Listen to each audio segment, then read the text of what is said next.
This is Rachel Rogers. And this is Jimmie Rogers. And this is your relationship tip of the week. Be kind. I'm always kind. You is kind. You is smart. You is important. Not impotent, but important.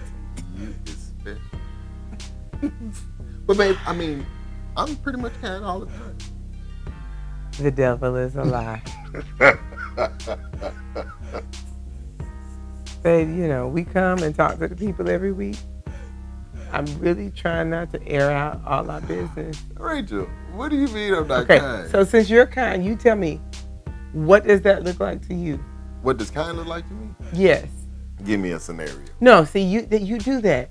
I ask you something, and then you'll put it back on me. I didn't put it back on you. I'm asking you for a scenario. You said confidently that you is kind. I am. So I would like to hear examples of you being kind. Okay, example of me being kind. Like today, for instance.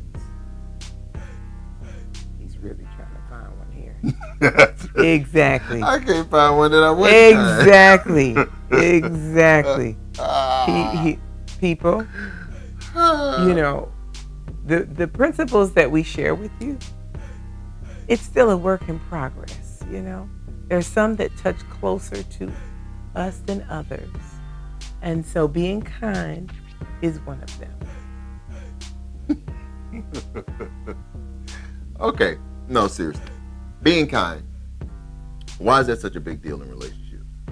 I mean, kindness, that's a virtue. I mean, that's something that, if you care anything about your relationship, you want to be kind. If you want it to be a healthy relationship, there are plenty of relationships that are just barely surviving.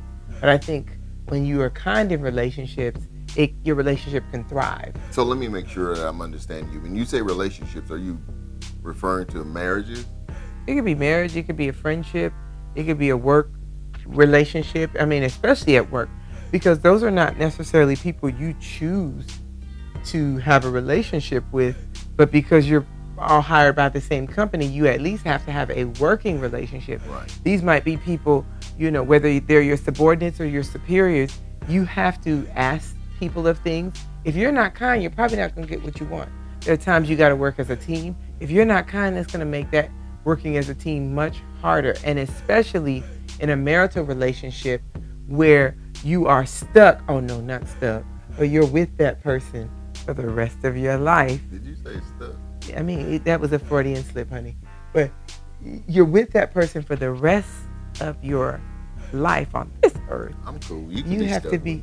You have to be kind, and so if you want that to be as pleasant as possible, you're going to say kind words. You're going to do kind things, because kindness is not just shown in words, but it is shown in action. Because the actions speak louder than words. Right? Exactly. We say that, but I don't think people really understand the sincerity or the importance of letting your actions speak louder than your words. That's right. But, this week, focus more on being kind, even to the point where it hurts.